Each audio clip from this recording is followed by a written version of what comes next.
Hey guys! Welcome back to my YouTube channel! Good morning! For today's video ay gagawa tayo ng chicken cordon bleu. So this is my first time to do a chicken cordon bleu. Ayan. So guys, ito yung main ingredient natin. Yung ham, cheese, chicken. Isa-slice pa natin to. Tapos yung salt, tsaka yung dagdagan natin ng herbs, garlic and herbs, seasoning. Butter na may salt, tsaka breadcrumbs. Itong breadcrumbs na to ay panko. Then, egg na may salt content din. So, yan na. Magsisimula na tayo, guys. So, bago ang lahat, don't forget to like and share and subscribe to my channel para update kayo lahat lagi sa aking video. Ngayon na naman ako nakagawa ng video. Sana magustuhan niyo po yung video kong ito. So, first guys, ang gagawin natin, ayan. So, ngayon, ang gagawin natin ay magka-cut tayo ng chicken. So, ika-cut natin ito sa flat. Alam mo guys, first time po gumawa ng chicken cordon bleu. Ayan. Ika-flat natin ito. Hindi naman siya hihiwain, pero gusto ko siyang ayoko ng sobrang kapal, no? Yan. Parang ganito, guys, oh. Yan.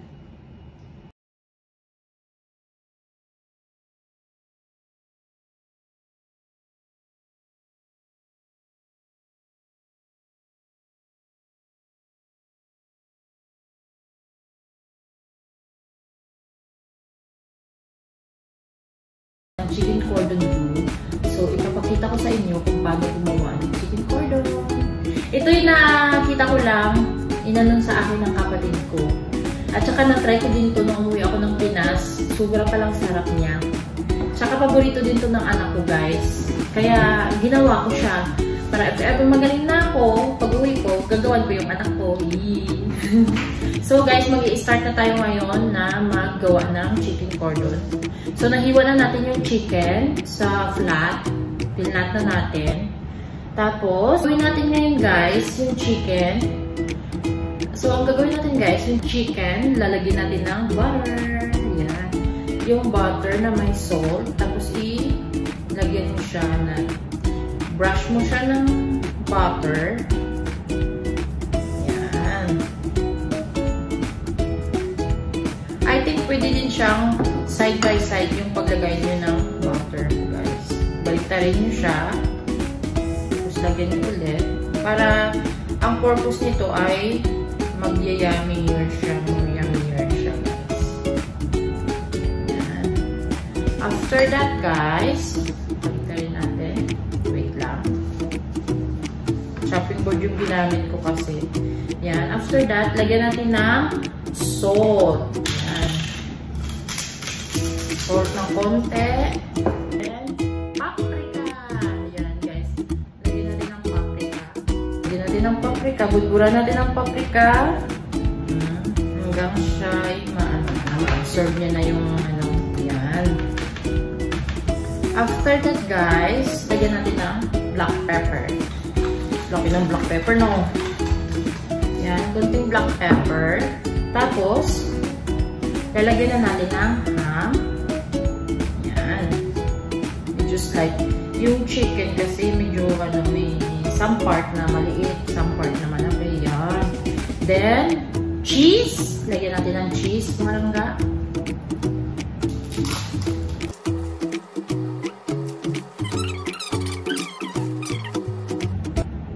After that, i-roll na natin siya, mga langga. Ganito. I-roll na natin.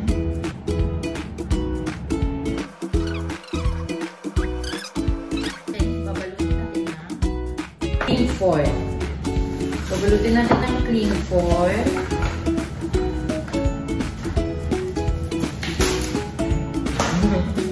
Galing. Yan. Huwag kayong mag-alala, malinis to yung table. Sobrang linis. Tapos, ganyan. So, ganyan na siya langga. I-roll. Then, put aside. Tapos, i-roll natin mga langga sa cling foil. that, gaganitin natin. Maliit lang siya na po.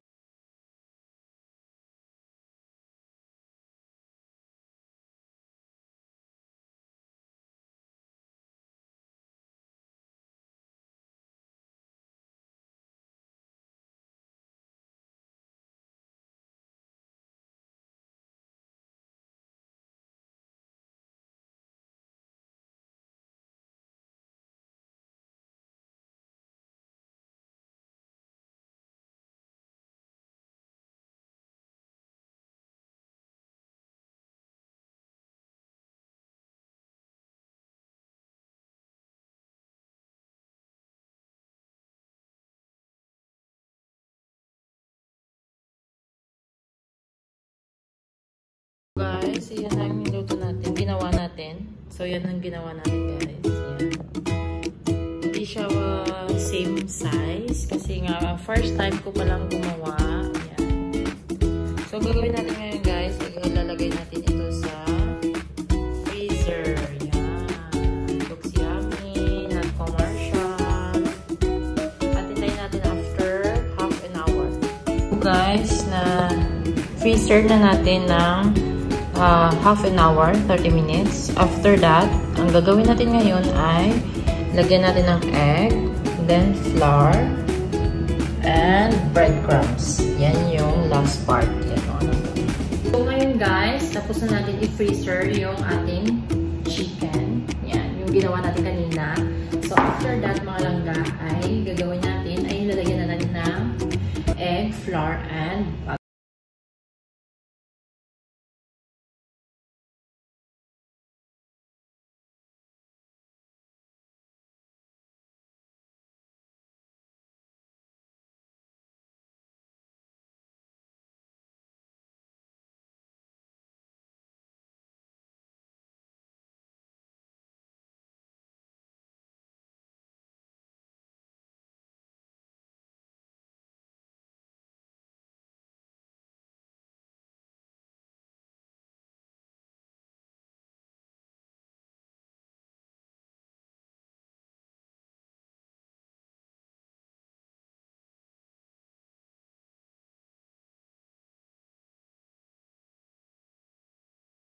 ko to, pero parang expert lang. Oh, yan.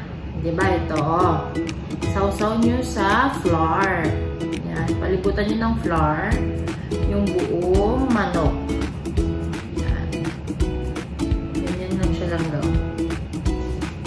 Very easy mga langga at saka hindi ka mapapagod. Yan. Bagburan mo siya ng flour. Palibutan mo siya. After that mga langga, pag napalibutan na natin, for the first time ko mga langga gumawa nito, ang ganda pala. Tsaka, nakakaaliw.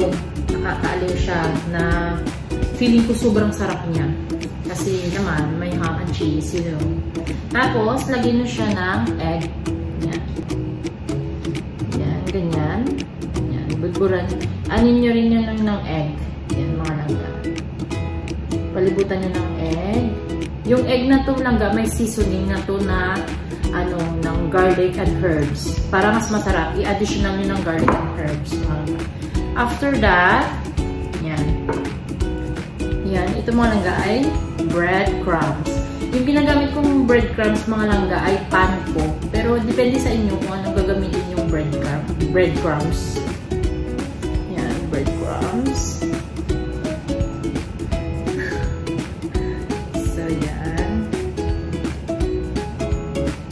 Cooking show muna tayo mga langga kasi nga naku-curious at talaga ako sa chicken cordon na to.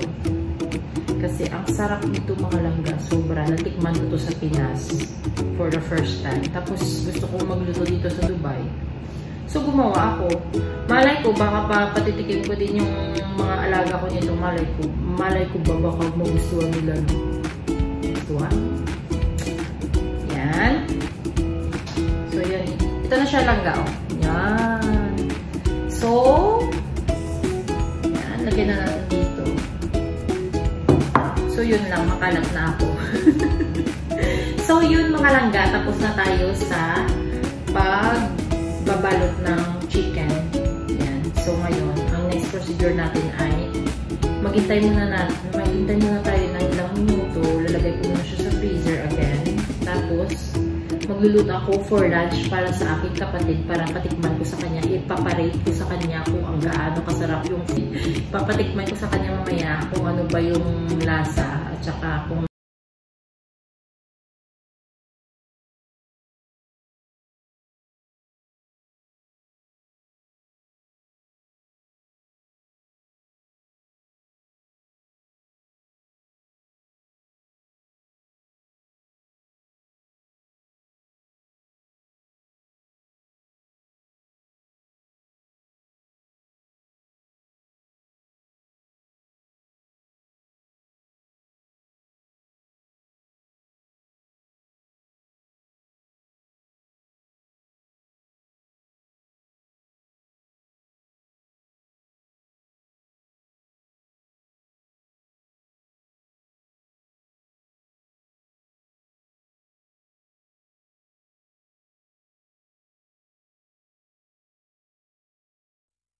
so guys, mag-i-start na tayo magluto.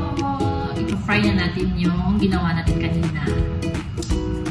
Hintayin na natin na uminit yung mantika. Tapos i-lower heat lang natin para hindi siya masyadong lutong.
Hindi po. Wala pa gani. Excited.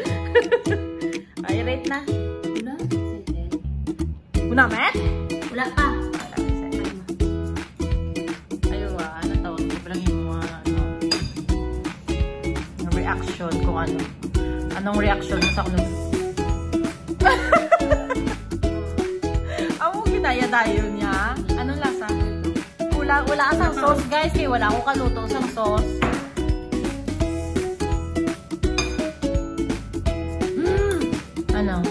Ano lasa yan? Pareho sa balay. Good job. Good job, Chef Jim. Namian sa kunog guys. Tuminyaga na kami guys. So, Bye! bye! Thank you so much!